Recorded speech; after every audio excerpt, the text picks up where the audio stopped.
காவேரி கிட்ட நிவின் சொன்னதை கேட்டு காவேரி வந்து செமையாக டென்ஷன் ஆயிடுறாங்க. உடனே விஜய் கிட்ட போய் பயங்கரமாக சண்டை போடுறாங்க. என்னதான் நினச்சிட்டு இருக்கேன் உங்கள் மனசில்?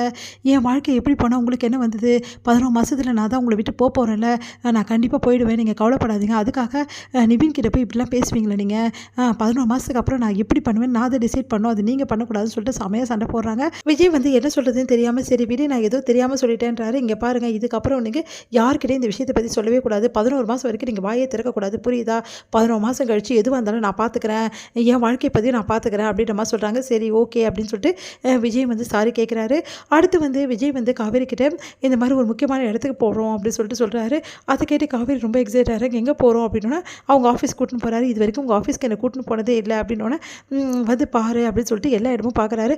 அன்றைக்கி நான் வந்து உங்கள்கிட்ட அந்த அக்ரிமெண்ட் சைன் பண்ணுறதுக்காக வந்தேன், அப்போ கூட நான் அந்த அளவுலாம் வந்து பார்க்கல அப்படின்னோடனே, ஆமாம் அந்த கான்ட்ராக்ட் சைன் பண்ணலை அப்படின்னு சொல்கிறாங்க. என்னங்க மறுபடியும் எதாவது கான்ட்ராக்டை சைன் வாங்க என்னை கூப்பிட்டு போகிறீங்களா?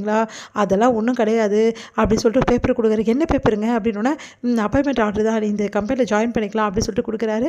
அதை கேட்டு காவேரி ரொம்ப சந்தோஷப்படுறாங்க. நிஜமாவா அப்படின்னு சொல்லிட்டு சந்தோஷப்படுறாங்க. இங்கே பாரு, சில கண்டிஷன்ஸ்லாம் இருக்குது. ஆமாம், நீ கண்டிஷன் போடலன்னு தானே வந்து அது செய்யும் அப்படின்றாங்க.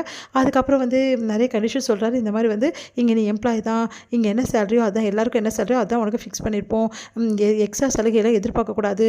அதுக்கப்புறம் ஒரு முக்கியமான விஷயம், நீ என்னோடய ஒய்ஃப்னு சொல்லிட்டு இங்கே எல்லாருக்கிட்டையும் சொல்லி தொல்லை பண்ணக்கூடாது அப்படின்னு நம்ம சொல்கிறாங்க.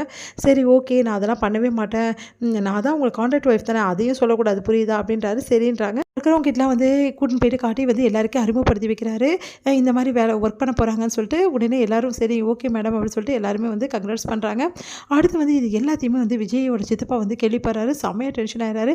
என் பிள்ளையை நான் எவ்வளோ சொல்லிட்டு இருந்தேன், என் பிள்ளையை வந்து ஆஃபீஸ்க்கு வந்து சேர்த்துக்கோன்னு சொல்லிட்டு அதை சேர்க்காம பொண்டாட்டியை கூட்டின்னு போய் சேர்த்துருக்கான், இவன் பண்ணுறது கொஞ்சம் கூட சரியில்லை அப்படின்னு சொல்லிட்டு அவர் வந்து வீட்டில் எல்லாருக்கிட்டையும் பிரச்சனை பண்ணிகிட்ருக்காரு. உடனே அவங்க சித்தி கேட்குறாங்க, என்னப்பா விஜய் இப்படி பண்ணிட்ட, தம்பி எவ்வளோ நாளாக இருக்கான், அதை விட்டுட்டு காவேரி போய் சேர்த்துருக்கேப்பா அப்படின்னு கேட்டோன்னே, நான் காரணமாக தான் சேர்த்தேன், காவேரிக்கு நிறைய டேலண்ட் இருக்குது, அவள் வந்து விற்காத நிலத்தை கூட விற்று கொடுத்தா, அப்படின்னும் போது அவளுக்கு அவ்வளோ டேலண்ட் இருக்கும்போது நான் எப்படி வந்து வேணாம்னு சொல்ல முடியும், அவளும் கஷ்டப்பட்டு இருக்காள், அவங்க வீட்டுக்கு உதவி செய்யணும்னு நினைக்கிறா அப்படின்னு நம்ம சொல்லிட்டு இருக்காரு. அதை கேட்டு தாத்தா வந்து அவன் செஞ்சதில் எந்த தப்புமே இல்லைன்றாரு. உடனே பார்த்து முறைக்கிறாரு. வந்து அதெல்லாம் தெரியாது, சரி காவேரி தான் சேர்த்துட்டல, என் பிள்ளையும் வந்து சேரு அப்படின்னு சொன்னோன்னே, இங்கே பாருங்கள் காவேரிக்கு நான் வந்து சேர்த்தது உண்மைதான், அவர் வெயிட் பண்ண சொல்லுங்கள், எவ்வளோ நாள் வெயிட் பண்ணுறதுடா அப்படி சொல்லிட்டு செமையாக டென்ஷன் ஆகிறாரு அவங்க சித்தப்பா. இங்கே பாருங்கள் நான் சொல்கிறேன் போதுமா, இல்லை விஜய் நீ கண்டிப்பாக வந்து உன் தம்பியும் வந்து ஆஃபீஸ் கூட்டின்னு போ அப்படி சொல்கிறாங்க. சரி ஓகே நாளைக்கு வர சொல்லுங்கள் அப்படின்னு சொல்லிட்டு விஜயும் சொல்லிடுறாரு. எப்படியாவது உள்ளே நுழைஞ்சிடுடா, அப்புறம் அந்த காவேரி கூட அங்கே இருக்கக்கூடாது, எப்படியாவது துரத்தி விடணும் அப்படின்னு சொல்லிட்டு இருக்காரு அவங்க சித்தப்பா அவங்க பையன்கிட்ட. அவரும் சரின்றாரு. இதோட முடியுது.